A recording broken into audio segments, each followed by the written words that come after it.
Assalamualaikum warahmatullahi wabarakatuh.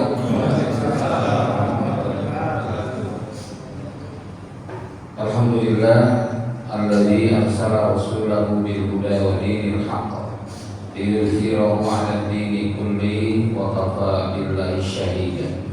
Asyhadu an la ilaha illallah wahdahu la syarika lahu wa asyhadu anna Muhammadan 'abduhu wa rasuluh. Wassalatu wassalamu ala Rasulillah wa ala alihi wa ashabihi wa mawala. A'udzu billahi minasy syaithanir rajim. Ya ayyuhalladzina amanu taqullaha haqqa tuqatih wa la tamutunna illa wa antum muslimun. Amma ba'd. Kalian jamaah salat maghrib Masjid Al-Hidayah yang dimuliakan Allah Subhanahu wa taala. Alhamdulillah dalam kesempatan malam ini Allah SWT masih berikan berbagai nikmat kepada kita, khususnya nikmat iman dan Islam, juga nikmat ilmu, nikmat keluarga, nikmat kesehatan, kesempatan. Semoga kita tetap senantiasa istiqomah di dalam kebenaran sehingga bisa meraih prestasi husnul khotimah. Untuk itu mari kita awali majelis ini dengan bacaan doa menuntut ilmu. Bismillahirrahmanirrahim. Rabbi zidni ilman, Allahumma anfa'ni bima 'allamtani wa 'allimni ma yanfa'uni warzuqni ilman yanfa'uni. Amin. Masih ingat saya baca doa itu dari mana dasarnya? Pertama surah Toha ayat 114. Itu Rabbi zidni ilman. Kalau Allah manfa'ni, seterusnya itu dari hadis yang diberikan oleh Imam Tirmizi, kemudian Imam Nasai, Imam Al-Hakim dan Baihaqi dengan derajat hasan. Baik, kita kajian Sirah Nabawiyah sudah sampai di bagian 33 pada bulan lalu. Nah, untuk supaya tidak menghilang dari ingatan kita mulai sebentar, baru kita masuki materi yang barunya. Nah, ini materi yang lalu tentang gangguan kaum Quraisy kepada Nabi SAW. Sudah istri dan paman beliau wafat, yang tadinya mereka hanya mengganggu secara psikis dengan ejekan, cacian, dan makian, olok-olok. Tapi setelah wafatnya Abu Thalib dan Khadijah, ya, maka mereka melakukan tindakan fisik. Ya. Jadi ini tidak pernah terjadi pada sebelum wafatnya Abu Thalib dan Khadijah. Nah, dan bahkan sempat mereka menaburkan pasir kepada beliau saat sholat, ya. Bahkan di antara mereka juga sempat mengikat Rasulullah SAW dan mengucap beliau dengan ungkapan-ungkapan seperti ini. Engkaukah yang akan menjadikan Tuhan-Tuhan kami menjadi Tuhan yang satu? Jadi sampai dilecehkan, dengan Tuhan sekian banyak saja tidak selesai urusan, apalagi dengan Tuhan yang satu. Gitu ya. Nah, ini karena logikanya jahiliyah begitu. Lalu Majelis Abu Bakar As-Siddiq radhiyallahu anhu dan melepaskan beliau SAW dari gangguan mereka. Nah, kenapa Abu Bakar disebut? Karena Abu Bakar juga masih dihormati karena seorang tokoh ya di Quraisy. Dan berkata kepada mereka, apakah kamu tidak membunuh seseorang karena ia berkata Tuhanku ialah Allah? Jadi ini diingatkan oleh Abu Bakar kepada mereka, tetapi ya tetap saja orang-orang musyrik di Quraisy ini melakukan gangguan pada Rasulullah sampai puncaknya adalah yang kemudian Rasul disuruh hijrah oleh Allah Subhanahu wa taala. Nah, kemana hijrah? Itu mengarah ke Thaif, ya. Inilah kita akan bahas tentang hijrah ke Thaif. Jadi ke Thaif dakwah Rasulullah di luar Mekah itu pertama kalinya.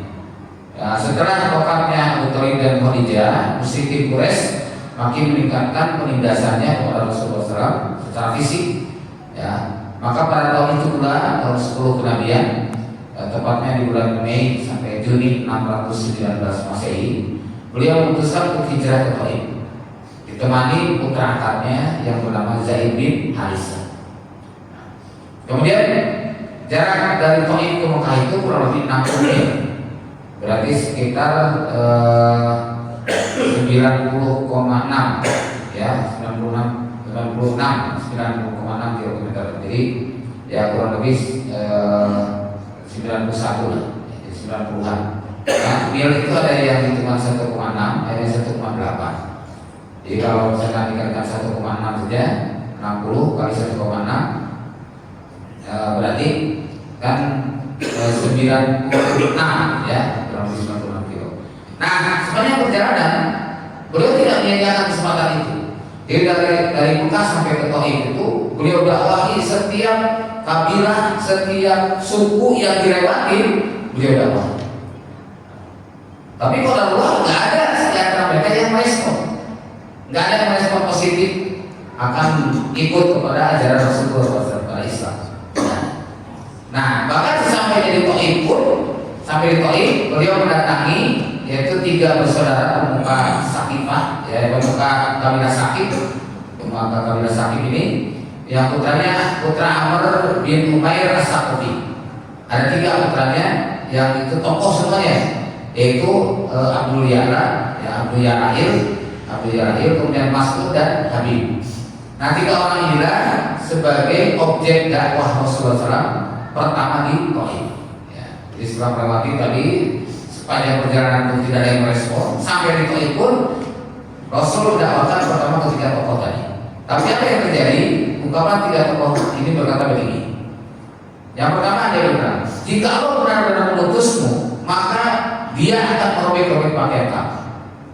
Maka ini bahasa pelecehan, ya, bahasa pelecehan kepada Rasulullah. Artinya tidak pantasan tidak layakan Rasul menjadi Nabi, Muhammad menjadi Nabi. Kemudian yang satu lagi, apa kalau tidak menemukan orang lain selain dirimu, sehingga harus engkau yang menjadi Rasul, gitu ya? Masya Allah, dirasakan begitu. Nah, yang ketiga, demi Allah, aku sekali-kali tidak akan mau berbicara denganmu. Jika engkau seorang Rasul, sungguh engkau terlalu agung ucapanmu untuk dibantah. Kalau seorang Rasul terlalu agung untuk dibantah, maka aku karena terlalu agung tidak akan mau bicara denganmu.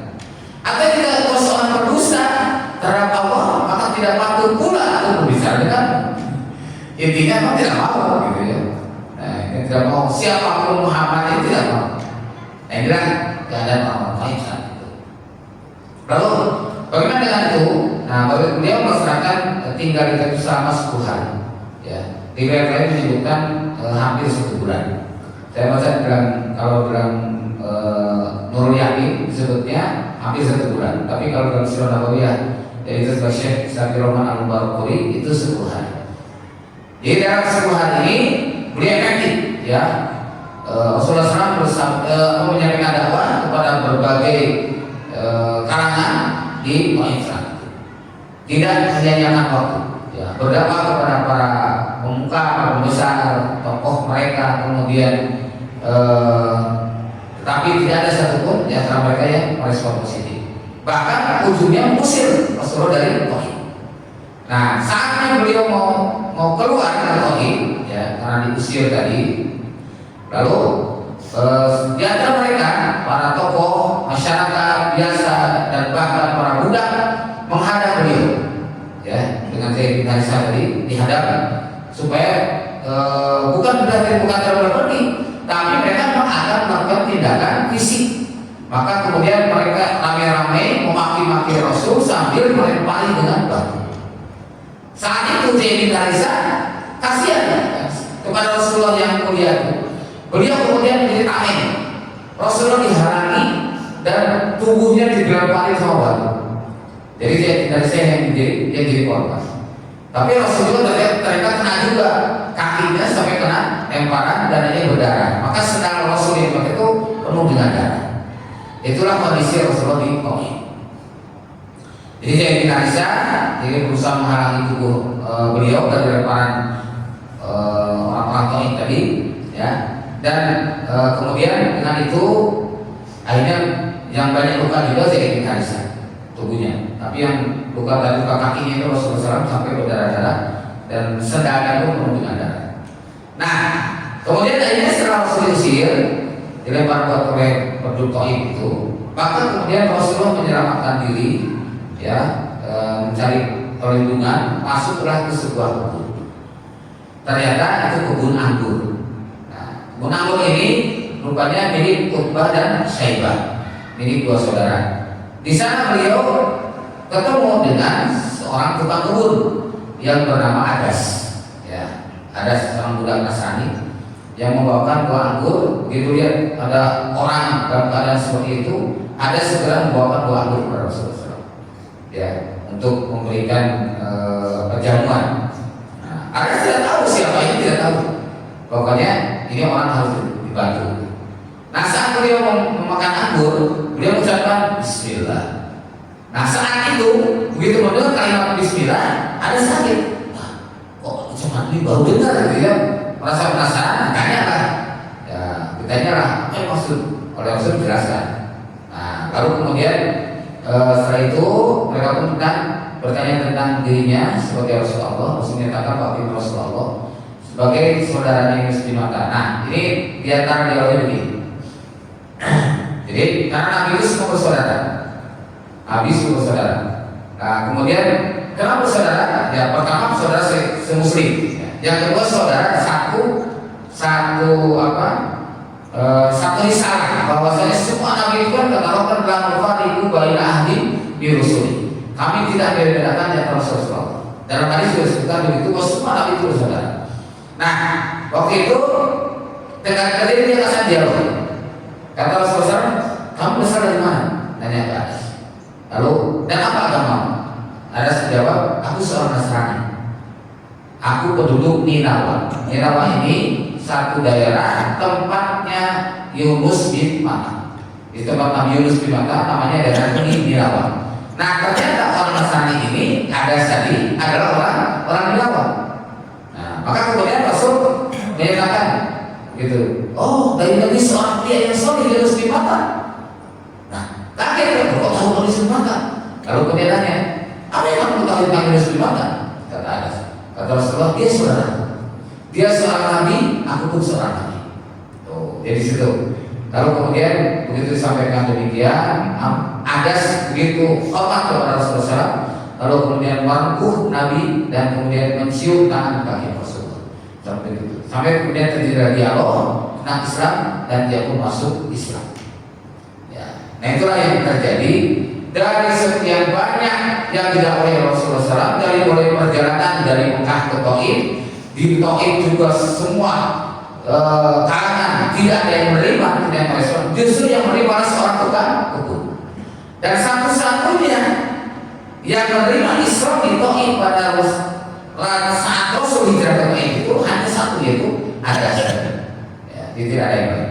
Saya mencari-cari dari berbagai rujukan, belum ketemu ada orang lain yang masuk Islam di Taif pada saat itu.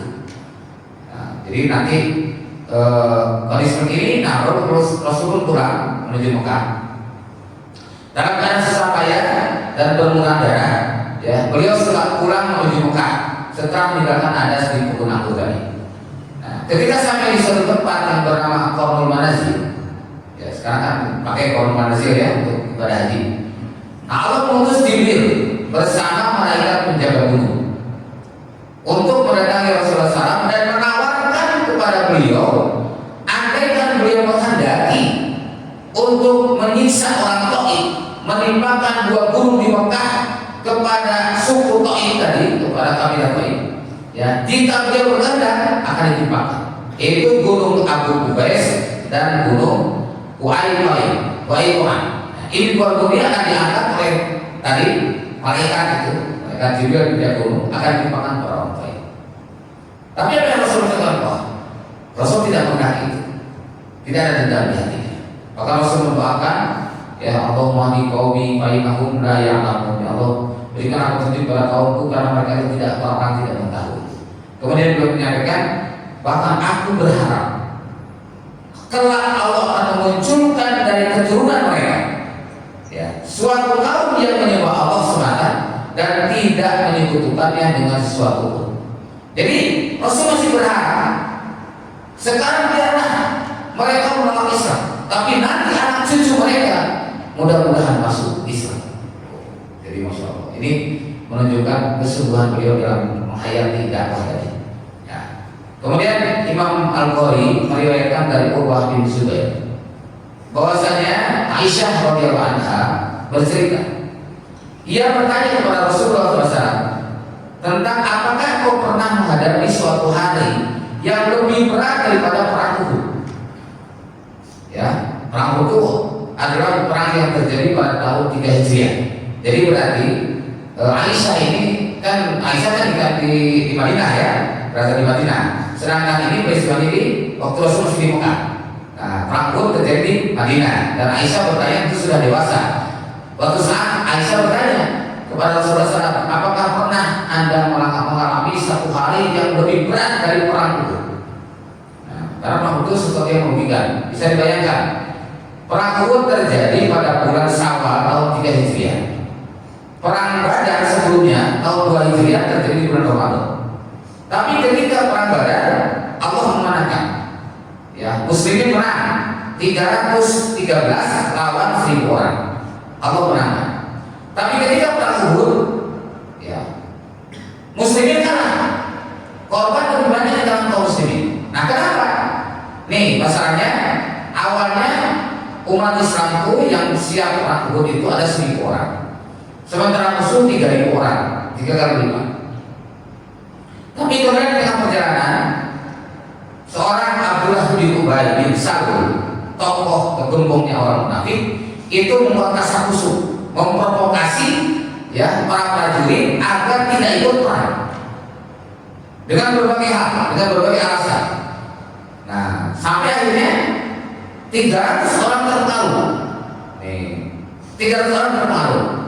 Maka kemudian disensor 300 orang ini tidak ikut melanjutkan perjalanan. Dia mundur. Jadi yang maju 700 orang. Nah, otomatis mengganggu suasana. Nah, yang 700 sampai terjadi permasalahan dengan mereka, terjadi perdebatan. Ini gimana nih 300 orang mundur tiba-tiba? Bagaimana kita bersikap dengan mereka? Ada yang mensuruh, oh kalau kita bunuh saja mereka. Karena mereka melarikan diri dari medan jihad. Ada juga yang menyatakan, udah biarin aja. Nah, berbagai macam pendapat di kalangan yang 700 tadi dalam mensikapi 300 orang. Tapi kemudian Rasulullah berkata, sudah, biarkan saja, kita terus berangkat. Berangkatlah. Nah, sampai ke Uhud, Rasulullah membagi pasukan. Ya, ada yang bagian depan, ada yang bagian belakang, dan ada yang di atas bukit. Ya, yang di atas bukit ada 50 orang, dipimpin oleh Abdullah bin Zubair. Kata Rasulullah SAW begini, pesan kepada yang di bukit itu, kalian tetap di sini. Kalah atau menang perang ini, kalian tetap di sini. Itu pesan Rasulullah. Ya. Nah, singkat cerita, terjadilah perang Uhud ini, ya 3000 lawan 650, ya lawan 610, ya maaf, 650 yang ada di bawah, 50 yang ada di bukit. Nah, itu kaum muslimin dimenang Allah. Yang ada di bukit itu kan enak saja, yang melempar anak panah kepada musyrikin Quraisy. Maka kemudian mereka kalah dalam perang ini, kalah dan mereka mundur. Ya, maka kemudian tinggal banyak sekali ghanimah yang berserakan. Dalam kondisi begitu, maka kaum muslim merasa perang sudah selesai. Padahal kejadian itu dipantau oleh pasukan Khalid bin Walid, pasukan berkuda. Maka kemudian mereka sibuk mengumpulkan ghanimah, yang di atas tergiur, aduh, ini sudah selesai, ayo kita ikut beresin ghanimah, gitu ya, ikut ambil ghanimah. Nah, kata mereka, jangan, ingat pesan Rasulullah, menang atau kalah kita tetap di sini. Tapi rupanya tergoda Pak dengan urusan dunia. Maka akhirnya kemudian mereka turun sebagian besar. Dalam beberapa ayat yang menyebutkan semua turun kecuali Abdullah bin Zubair. Ya, ada juga dengan tidak ada 4 orang yang bertahan, 46 orang turun. Nah, otomatis kekuatan menjadi sangat sedikit ya. Dan itu tiba-tiba melihat seperti itu, Khalid bin Walid melihat, oh ini kesempatan yang bagus. Maka Khalid kemudian berputar. Nih kejadiannya di sini. Ini kejadian antara muslim dengan musyrikin, Pak. Lalu kemudian Khalid kan ada di belakang musyrikin itu. Begitu dia itu langsung muter sini, muter, ya, atau dari sini dengan sini muter. Nah, kemudian memanangi dari belakang. Maka kaget umat Islam tiba-tiba serangan dari belakang. Dan setelah korban begitu banyak. Itulah perang. Rasul sangat bersedih dengan peristiwa itu. Nah, akibat daripada ketidaktaatan kepada Nabi dan tergiur dengan urusan dunia. Nah, Aisyah bertanya, ya Rasulullah, apakah ada sesuatu yang dirasakan berat olehmu yang lebih berat dari perang itu? Nah, kemudian Rasul menceritakan bahwa penderitaannya yang paling berat justru saat ditolak di daerah Taif dan bahkan dilempari sehingga meninggalkan Taif dengan kesedihan. Jadi walaupun waktu perang itu korban 70-an dari 73 atau 75, sementara orang kafir 30-an yang korban. Rasul merasakan lebih sedih di Taif. Kenapa? Karena kedatangan beliau sangat sama sekali tidak ada respon positif dari orang-orang Taif. Padahal dakwah beliau kan jelas, dakwah kebenaran, dakwah keselamatan, tapi ditolak seperti itu. Nah itu harus sampaikan bahwa sampai di suatu tempat yang bernama Qarn As-Sa'id, ya. Qarn As-Sa'id ini adalah jeniskan Qarun Manazil. Disitulah beliau kemudian ditawari oleh malaikat Jibril dan penjaga gunung untuk menimpakan gunung Abu Qubais tadi, ya, dan satu lagi gunung apa tadi? Nah ini gunung Qu'ain, ya, Qu'ain. Nah ini yang kemudian akan ditimpakan, tetapi Rasulullah tidak mau, karena Rasulullah masih berharap semoga anak cucu mereka nanti suatu saat menjadi Islam. Nah, kalau kemudian dari situ betul ternyata 12 tahun kemudian, ya, Rasulullah bersama para sahabat datang kepada Taif dan menunjukkan apa Taif terjadi penghubungan pada Rasulullah dan mereka pun kemudian masuk Islam, sehingga setelah itu Taif menjadi salah satu kota penting dalam Islam dan juga sebagai pusat perkembangan atau pusat penyebaran Islam. Nah, ini apa yang kita bisa dapatkan ibroh dari hal ini? Pertama, bahwasanya Rasulullah SAW berangkat tidak sendiri, berdua dengan putra angkatnya yaitu Zaid bin Harithah. Hal ini karena pentingnya hidup berjamaah.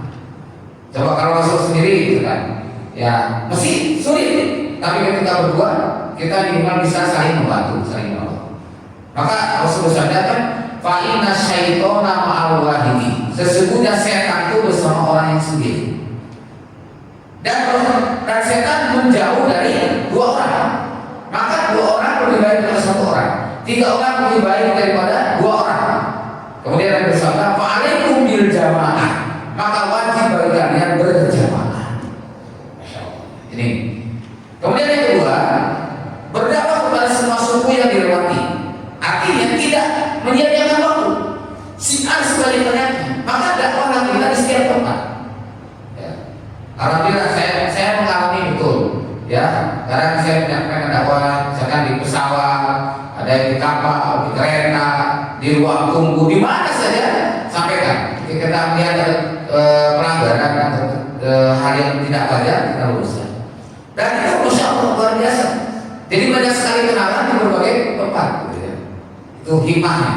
Apalagi kepada orang-orang yang non-muslim, tentu nilainya jelas lebih berat dan lebih besar, gitu ya. Nah, jadi Rasul seperti itu. Terus walaupun pada akhirnya tidak ada yang menyambut, toh kewajiban kita menyampaikan. Wa ma'ala Rasul ilal balagul mubin. Tidak ada kewajiban Rasul kecuali menyampaikan dengan jelas. Yang ketiga, beliau menghubungi para pembesar atau tokoh masyarakat di medan dakwah. Ini menunjukkan bahwa pentingnya untuk menghubungi orang-orang yang punya pengaruh, ya, dihubungi. Jadi tidak hanya kepada orang lain, tapi kepada orang-orang yang punya pengaruh. Lalu kemudian biarnya adas, ya, bayarnya adas kepada Rasulullah menunjukkan bahwa objek dakwah itu tidak hanya kepada para pembesar. Bahkan ketika turunnya surat Al-Baqarah itu Rasulullah ditegur oleh Rasulullah Ta'ala. Kenapa? Karena tidak peduli dengan Abdullah bin Ubay Maktum, seorang yang buta. Sedangkan Rasul sedang menghadapi para pembesar Quraisy. Dan Abdullah bin Ubay Maktum ingin mengetahui tentang Islam. Rasul tidak memberikan. Ayat tegur oleh Allah. Abasa wa tawalla an jahul a'ma. Ya, engkau berpaling, ya, seketika datang orang yang buta. Maksudnya menegur para Rasul, jangan sampai tindakan kita demikian. Jadi jangan sampai kita menyepelekan, merendahkan orang lain hanya karena kita sedang menghadapi para pembesar. Tetap mereka semua disamakan di hadapan Allah. Inna akramakum indallahi atqakum. Orang yang paling mulia adalah orang yang paling takwa. Nah, begitu pula saat itu Rasul menyempatkan waktu, ya, sepanjang perjalanan dari Mekah ke Taif itu beliau terus sampaikan sepanjang perjalanan. Kemudian yang kelima, reaksi atau respon terhadap dakwah itu sangat beragam.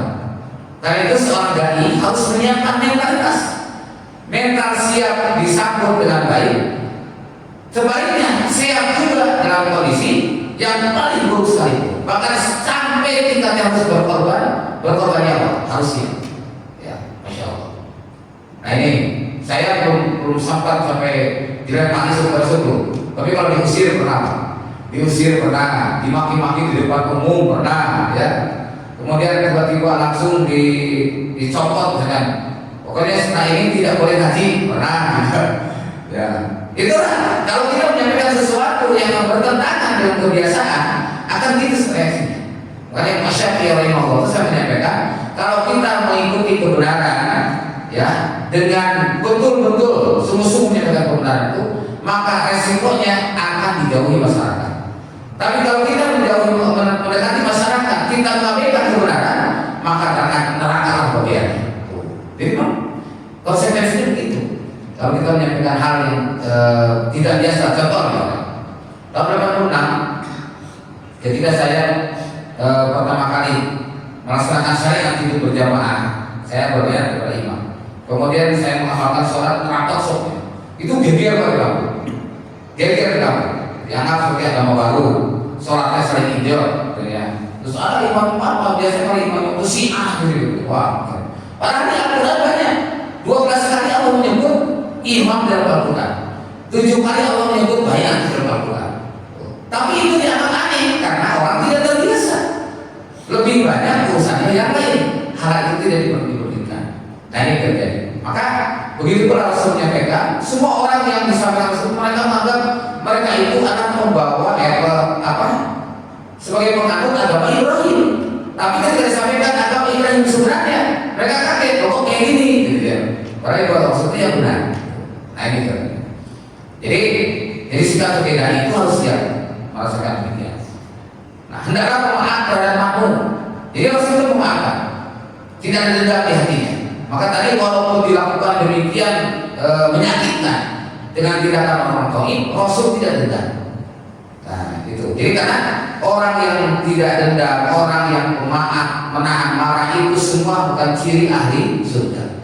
Seperti dalam surat Al-Imran kan wal afina linnas, wal kadhina wal afina linnas, menahan marah dan memaafkan manusia.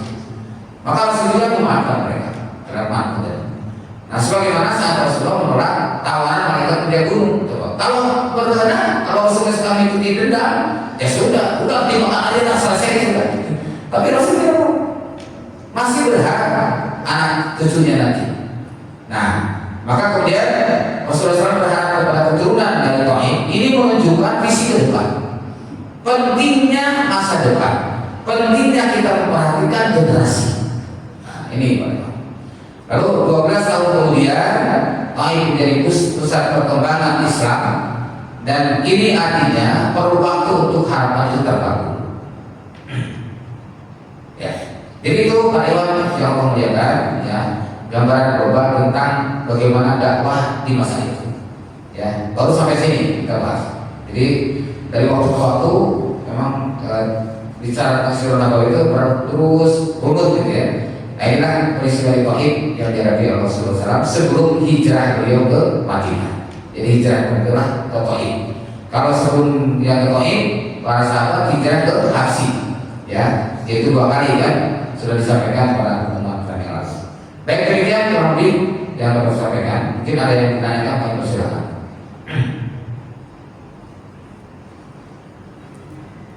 Silakan ada pertanyaan atau komentar.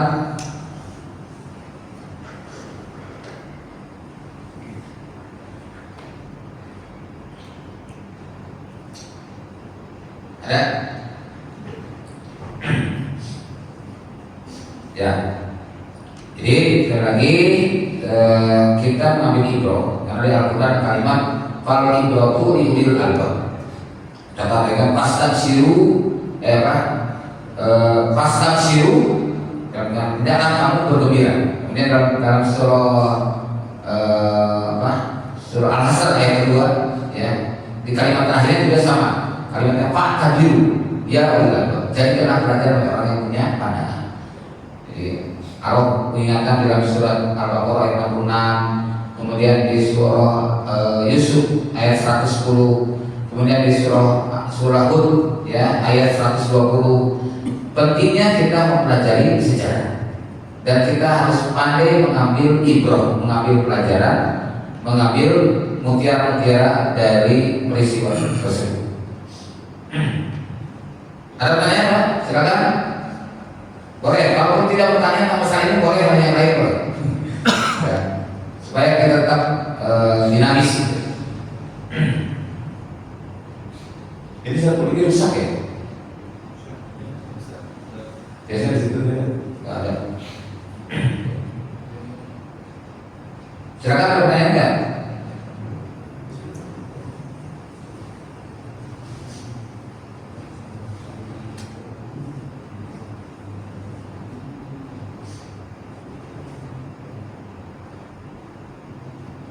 Ya, kita harus ingat hari ini kita sedang mengalami musibah. Di mana? Di Sumatera ya.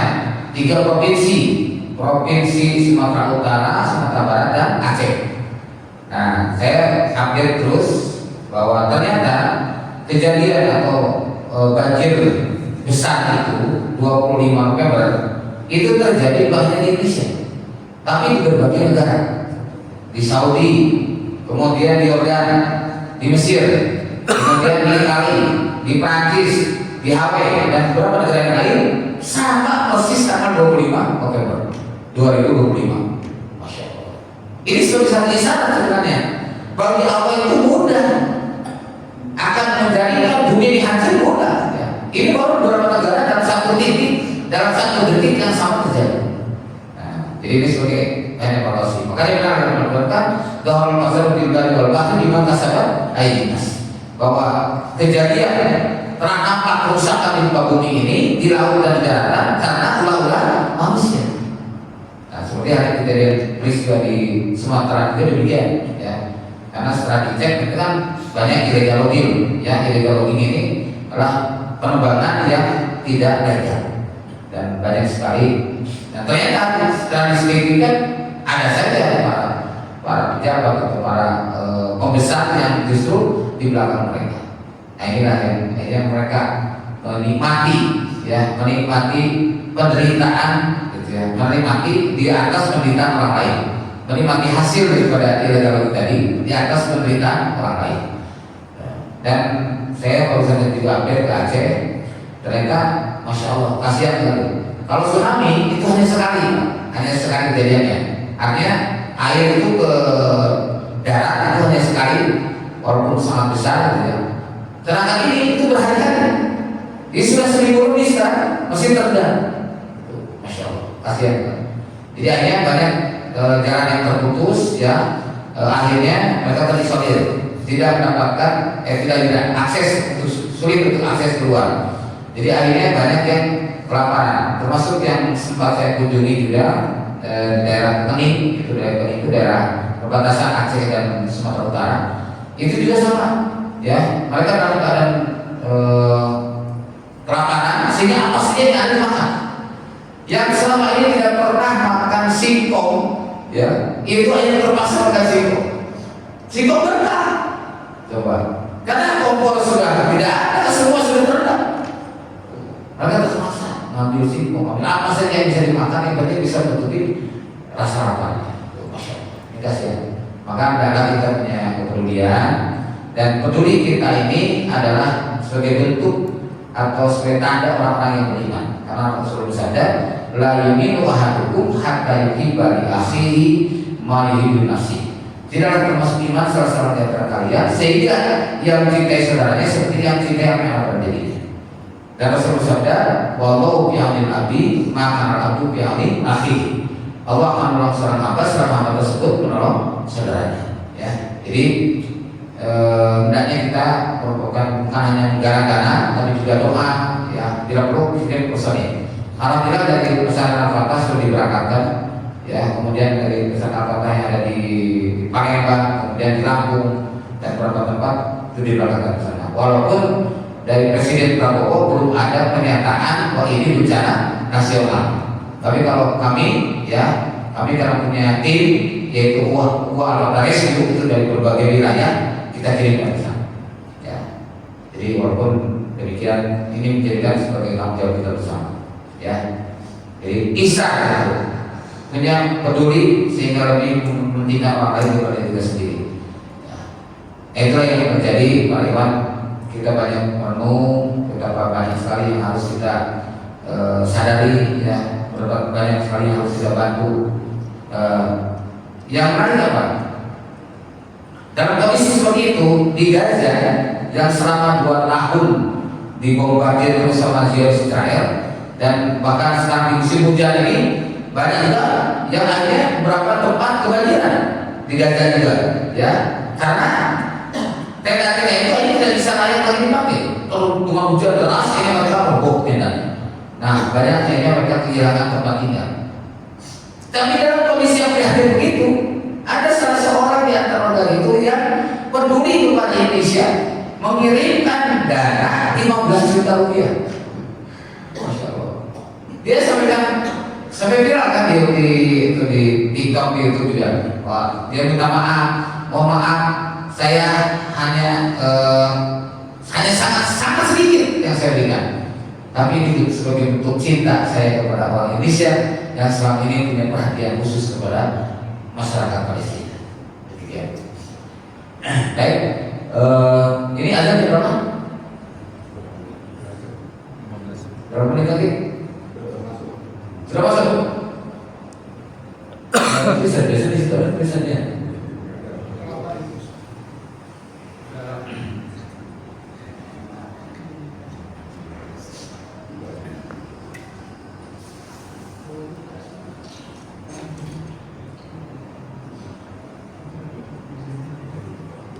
Kalau sudah masuk silakan azan dulu.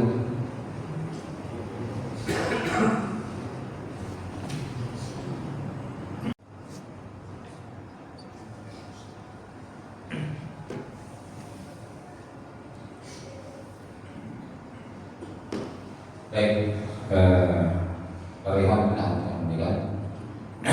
itu tadi gambaran tentang dakwah di masa Rasulullah SAW, dan artinya karena namanya sejarah itu akan berulang, ya.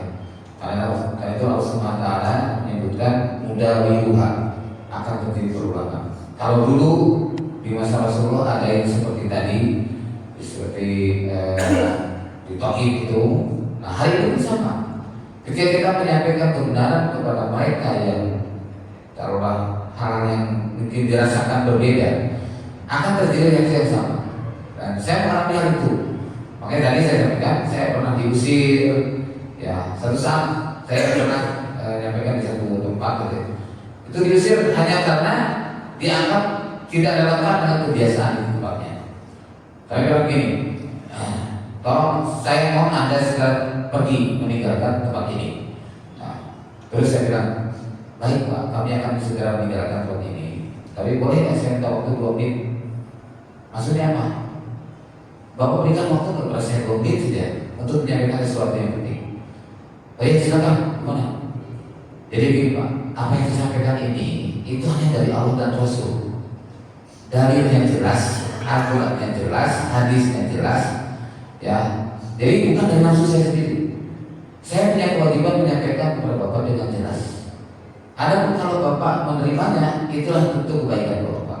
Tapi kalau Bapak menolak apa yang saya sampaikan, saya tidak punya tanggung jawab. Saya serahkan semuanya kepada Allah. Ya. Baik, kami permisi. Assalamualaikum. Jadi waalaikumsalam. Sambil ngomong begitu. Nah, kemudian saya keluar dari rumah beliau. Saya berdua begitu. Nah, apa yang terjadi? Orang itu merasa entah gimana gitu ya. Pokoknya yang jelas ketika saya keluar meninggalkannya, dia belum segera masuk ke dalam rumahnya. Dia berdiri terus melihat saya sampai tidak nampak lagi gitu. Nah, sebelum saya belok, saya penasaran apa yang sedang terjadi dengannya. Ternyata begitu dia masih berdiri tetap. Artinya apa? Ini adalah sebuah kesan. Karena dalam Al-Quran dikatakan, fasbir ala ma yaquluna wahjurhum hajran jamila. Sabarlah kalian atas ucapan mereka, atas cemoohan atau cacian, makian, termasuk penolakan mereka. Kemudian wahjurhum hajran jamila, tinggalkan mereka dengan cara yang baik. Maka maka satu gading mati, ayam gajah mati meninggalkan gading, macan mati meninggalkan belang, ya. Sedangkan seorang dai meninggalkan dakwah ketika dia meninggalkan suatu tempat. Nah itu ternyata alhamdulillah biasa perkembangan seperti itu. Terus saya itu nanti suatu sih saya mesinnya kurang lebih sebesar ini, yang hadir banyak penuh, ya tidak berdiri, tapi dari berjejer bisa sampai berapa penuh. Saya sampaikan pentingnya kaum muslimin kehidupan yang berjamaah, hidup terpimpin seperti di masa Rasulullah SAW. Ada imam, ada makmum. Setelah Rasul wafat dilanjutkan oleh Abu Bakar, Abu Bakar wafat dilanjutkan oleh Umar, Umar wafat dilanjutkan oleh Utsman, terus seterusnya. Itu umat Islam terpimpin oleh seorang imam. Makanya Al-Quran dikatakan, yaumana nuqulu nasi imamihi. Kami akan memanggil semua manusia nanti beserta imam mereka. Tadi Al-Quran disebut 12 kali kata imam. Ini menjadi penting. Nah, lalu kemudian singkat cerita saya sampaikan pentingnya kita hidup berjamaah. Maka kemudian saya tanya, ada yang bertanya, saya bilang, gak ada satupun yang merespon. Tapi begitu saya keluar, tiba-tiba ada orang yang mengikuti saya. Saya bisa mampir ke rumah nggak? Oh, ada apa? Dia mampir ke rumah nggak? Mampirlah ke rumah. Ya sudah, saya mampir ke rumahnya. Dan ntar begitu sampai itu, saya tertarik dengan apa yang saya sampaikan tadi. Tapi di mana saya untuk bisa memperdalam masalah ini? Agar saya tidak hanya sekarang, oh bisa kalau itu nanti. Akhirnya saya tunjukkan tempatnya, disitulah majelisnya. Akhirnya dia pun datang ke situ dan rutin setiap minggu datang. Sampai akhirnya dia pun merasa yakin dan kemudian bergabung melaksanakan syariat hidup berjamaah. Nah inilah kalimat hal semacam ini karena menjadi aneh di kalangan kaum muslimin karena umat Islam sudah dalam kondisi saat ini aneh dengan ajarannya sendiri. Ini sebagai sabda Rasul, innal Islam bada'a ghoriban wa sayakunu ghoriban kama bada'a. Sesungguhnya Islam itu datang dalam keadaan asing dulu. Karena 600 tahun ditinggalkan setelah Nabi Isa alaihissalam diangkat Allah, itu 600 tahun kemudian baru muncul Nabi Muhammad SAW. Maka mereka menjadi aneh. Mereka sudah musyrik lagi, berpecah belah dan sebagainya. Ya aneh itu datang Islam. Nah kata Rasulullah, wa sayakunu ghoriban kama bada'a, akan kembali lagi satu saat dalam masa keasingannya. Jadi umat Islam akan asing lagi dengan syariat Islam yang benar. Nah, termasuk tadi masalah jamaah, masalah imam, masalah baiat aneh. Padahal itu jelas di Al-Quran banyak, di hadis juga banyak. Nah, kemudian setelah itu Rasul misalnya gini, patuh balik berobat, patuh balik berobat, patuh balik berobat. Berbahagialah orang yang asing, berbahagialah orang yang asing, berbahagialah orang yang asing. Sahabat bertanya, ya Rasulullah, man huwal ghuraba? Siapakah orang yang asing itu? Kata Nabi, alladzina yuhyuna ma matanassu min sunnati. Yaitu orang-orang yang menghidupkan sunnahku di kalangan manusia meninggalkan sunnah-sunnah itu. Termasuk tadi saya rapatkan sok, ya, rapatkan sok sholat, rapat bahu dengan bahu, kemudian rapat tumit dengan tumit. Jadi bukan sekedar ujung jari kelingking nempel, bukan. Tapi rapatnya begini Pak, rapatnya. Ya, rapat dari ujung jari kelingking sampai tumit itu rapat. Nah seperti itu rapat yang sempurna. Ya, kami amalkan begitu. Geger di kampung itu diamalkan agama baru, sholatnya saya hijau. Padahal kitab yang sholihin itu dibaca hampir setiap pesantren. Dan dalam kitab yang sholihin itu ada 16 hadis yang menjelaskan syariat sholat berjamaah dengan merapatkan sholat tadi. Rapat baru dengan rapat kaki. Kalau dalam Bukhari disebutkan di juz 1 halaman 133, di dalam Riyadhus Shalihin juz 2 halaman 254. Kemudian kalau di Al-Quran ada di dalam tafsir Ibnu Katsir ketika menjelaskan surat As-Saff ayat 4. Innallaha yuhibbul ladzina yuqatiluna fi sabilihi ka'annahum bunyanun marsus. Sesungguhnya Allah mencintai orang-orang yang berperang di jalannya dengan barisan yang rapi, yang kokoh seperti bangunan yang yang barisan seperti bangunan yang kokoh. Nah itu di dalam tafsirnya Ibnu Katsir memberikan penjelasan dengan riwayat Ahmad, hadis riwayat Ahmad bahwa ada 3 hamba yang Allah cinta, Allah hidup pada mereka. Pertama yang selalu mendirikan sholat tahajud, sholat malam. Yang kedua orang-orang yang senantiasa merapatkan sholat di dalam sholat berjamaah. Dan orang yang ketiga orang yang berjihad di jalan Allah dengan rapih barisan yang kokoh seperti bangunan yang kokoh, barisan yang rapat seperti bangunan yang kokoh. Itu sudah. Jadi artinya ini bukan hal yang sepele. Dan Nabi SAW la tahtariku wa tahtariku qulub.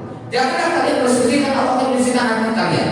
Jadi kalau kita sholatnya tidak mau rapi, tidak mau rapat, hati pun tidak mau rapi. Maka di sini harus tunduk kepada sunnah Rasulullah. Dalam hadis Arba'in, di hadis yang ke-41, iya, hadis yang bagian terakhir, kan sebenarnya 42 hadis itu. 41 itu kan la yu'minu ahadukum hatta yakuna hawahu taba'an lima ji'tudi. Tidaklah termasuk iman salah seorang di antara kalian sehingga hawa nafsunya tunduk kepada apa yang dibawa. Jadi kalau menyampaikan sunnah kita tunduk hawa nafsu kita, taat, tidak mengutamakan selera kita. Karena saya pernah di daerah Bintangor, saya mau imamin sholat. Saya mau rapat bahu, rapat kaki. Tiba-tiba ada yang langsung nonton. Dia bilang gini, kaki aja rapat, bahu nggak usah. Itu sampai mengatakan itu, masya Allah. Saya bilang ini karena tidak paham. Nah, jadi itu yang terjadi di kalangan kaum muslimin. Demikian Pak. Baik, kalau tidak ada pertanyaan, saya coba sekian. Ya, mudah-mudahan kita semua bisa diberkati Allah, ya, dibimbing oleh Allah SWT, sehingga bisa berada dalam kebenaran dan bisa pulang dalam husnul khotimah. Mudah-mudahan apa yang disampaikan ada manfaatnya. Mohon maaf bila ada yang kurang berkenan. Waalaikumsalam bila bisa lihat.